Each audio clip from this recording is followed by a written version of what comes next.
Jennifer Eiss. I'm here with Christopher MacBride, the director of The Conspiracy. Now, this is your debut feature after you've directed several shorts. How did it come about? Well, I just had I had a friend that was really into conspiracy theories, and I never really was, and I still am not exactly. But he just influenced me to start watching all these crazy conspiracy theory films on the internet and stuff like that, and for whatever reason, boredom, curiosity, I just started watching them, and it was amazing how quickly it grabbed a hold of me, and I found myself at 2 a.m. in my pajamas watching my third back-to-back conspiracy film off the internet, and just realizing I had developed a problem. So the light bulb just went off at one point, and I just realized what a sort of interesting story you could tell set in this world of like the modern day online conspiracy theory world, and both for how interesting the people are that believe the conspiracy theories, and also the theories themselves. Some of them are ludicrous and hilarious, and some are sort of frighteningly plausible at the same time. So it's just this sort of mishmash of sort of forbidden truths and like lunacy all at once. So I just thought it was really interesting. Right. Well, speaking of plausibility, it seems that you modeled the Tarsus group mainly on the Bilderberg group. There seem to be a lot of parallels. Is that what you were going for? Yeah, there's definitely a little bit of the Bilderberg group in the Tarsus group. In the film there's actual meat and potatoes conspiracy theories, but there's also a lot of fictional stuff, and I've sort of intertwined them. And the Tarsus Club is the fictional organization we invented, and I based it partially on the Bilderberg group, but also partially on this group called the Bohemian Club, which is they are a group that meet, it's a secret society that meet in Northern California once a year. The Bush family are members. Nixon was in it. Reagan was in it. Really big people, and they really do meet once a year, and they perform a pagan ritual in the woods. And there's a giant owl, and they light this body on fire in effigy, and it's all quite creepy and weird. Of course, that doesn't necessarily mean there's anything wrong with that. It could just, it's just weird, right? But conspiracy theorists obviously think it's, they're plotting and colluding and all this stuff. So it was definitely partially based on that real organization. Yeah. Was the mystery cult of Mithras, which you kind of formed the rituals for your Tarsus group on, is that connected to this group, or is that something you just came up with on your own? That's something I came up with. I mean, that is all true. I mean, there really was a Mithras cult and all that. But when I was designing the fictional secret society, I just wanted to base it on some kind of fact. And so when I stumbled across the Mithras information, the Mithras cult, it was just, I knew that was perfect. It was just, that's exactly the kind of thing these people should be worshiping, and these elaborate initiation rites and all this stuff. As far as I know, they didn't hunt and kill people in the woods like in my film, but yeah, who knows? Or do they? Or do they? Exactly. See the movie. There's sort of shades of Freemasonry, because you even talked about, the handshake and everything else. Were you also influenced by that? Yeah, I mean, that's, I find most conspiracy theories to be crazy, but the thing that interests me the most is all these secret groups, secret societies like the Freemasons and stuff like that. They're not exactly a secret society anymore, but yeah, I definitely am super interested in the Freemasons, and even sort of secretive think tanks like Bilderberg's or the Trilateral Commission. Anyone who sort of operates in secret, maybe for a perfectly reasonable reason. It just fascinates me.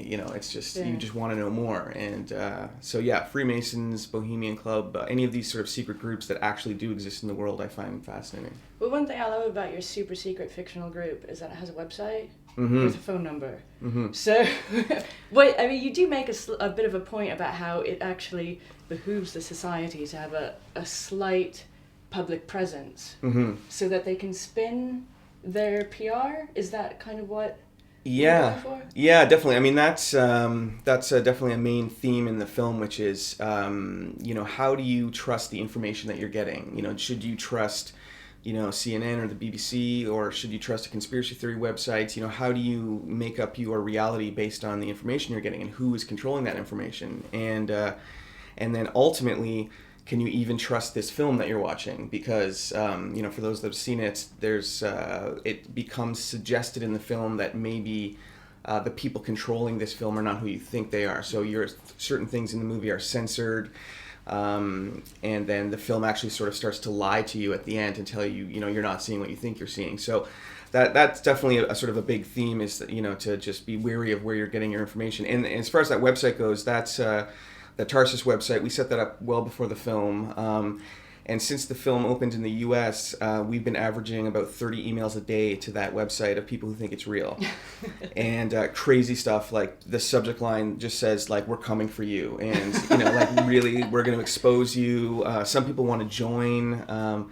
It's just wild. And it's literally about 30 a day. Can I join? Yeah, well, I'll show you the handshake later. Yeah, we'll see. Well, I think that's sort of, because you did set the film up as a mockumentary, as opposed to a found footage or a straight kind of fictional narrative. Is that what you were going for, so that you could kind of play with the what's real and what isn't, who's actually telling you these things? Is this, now that you're getting emails through this fake website from people who are actually thinking it's real, is that sort of the pinnacle of what you were going for?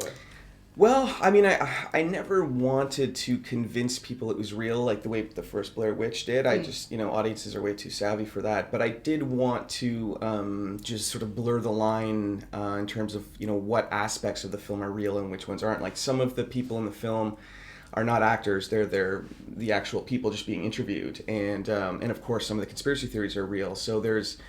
and even the fictional stuff in the film is based on real stuff. So, people are using their real names and stuff like that. So I definitely wanted to blur the line so that, you didn't think it was real, but after you watch the film, you wanted to go online or do some research or to figure out, is the Tarsus Club real? Is that person real? Is Mithraism real? And so it's almost like an after the fact kind of, not fooling people, but confusion about where truth lies. And the reason I did that is not a gimmick, is because that's what it's like when you look into conspiracy theories. You just don't know what's real and what's not. You're getting all what feels like sort of forbidden information, but can you really trust it? And it's you're always in this sort of truth gray area. So that I wanted to recreate that feeling for the audience, watching the film. That feeling of sitting in your pants at 2 a.m. staring at the internet, not knowing what's real and what isn't. Exactly. That should be on our poster. If you want to feel this. I did want to talk a little bit about your cast, because as you said, some of them are just real people and some of them are actors. It's interesting because Aaron and Jim, who are played by Aaron and Jim, have a real sort of camaraderie sometimes. They seem as if they're actually friends. Mm-hmm. What was the casting process with that? Well, I mean, I knew Aaron before. I met Jim through casting, and they didn't know each other. Well, they knew each other maybe a little bit, but I was just really, I told them, a month before we started shooting, just hang out every day, like really get to know each other so it's genuine and it's not... fake camaraderie. And they did that, and they really hit it off and sort of actually became close and are still close to this day. So that was just, a little way to develop that. And yeah, most of the actors, it was just through, pretty standard casting. Like, we just sort of found, we wanted to find these little gems that weren't well known, because that would just spoil the film in so many ways. It was like, oh, that's the guy from that movie. And I think we did, especially with the guy who plays Terrence, the main sort of raving conspiracy theorist. He was good. He was really cool. Yeah, convincingly insane. Exactly. Yeah, and just articulate enough that you sort of think, well, maybe he knows what he's talking about, but enough fire in his eyes that you're like, he might be unhinged. Yeah, Michael Moore was actually someone that I thought of when I first started watching the film. Were there specific documentary directors that you researched beforehand to get that authenticity?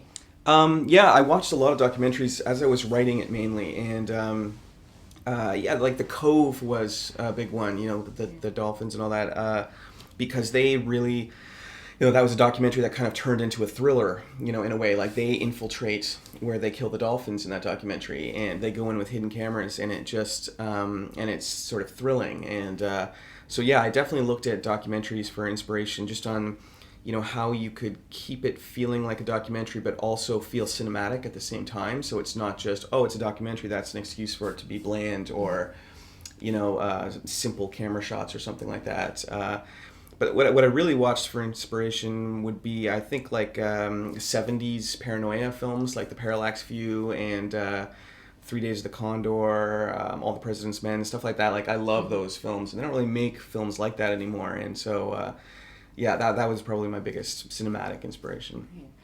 I would say that The Conspiracy is really more of a thriller than a horror film. Mm-hmm. But we're at a horror festival, so we need to talk about horror films. Are you a fan of the genre? Oh yeah, for sure, definitely.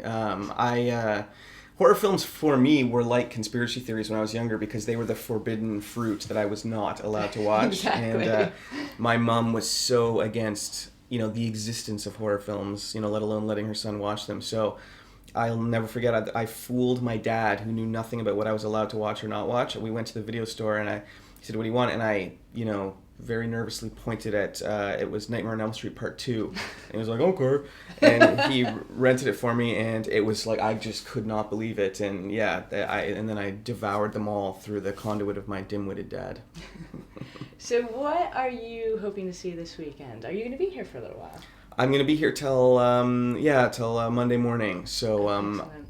yeah, I'd like to, I know some of the guys who made the VHS movies, so I'm interested to see the second one. I'd like to see that, I may have missed it, Frankenstein's Army. Looks kind of cool. Unfortunately I'm interviewing during that, but it looks mental, so I think it's probably going to be fun. Yeah, I'd really like to see that, I think, yeah. Yeah. Well, excellent. All the best of luck with your film. You. I really enjoyed it. Didn't think I was going to, and actually that's kind of the best thing you can say. If you go in with preconceived notions and they get blown out of the water, good film. Cool. Thank you very much. So, Thank you. Good luck. Thank you very much.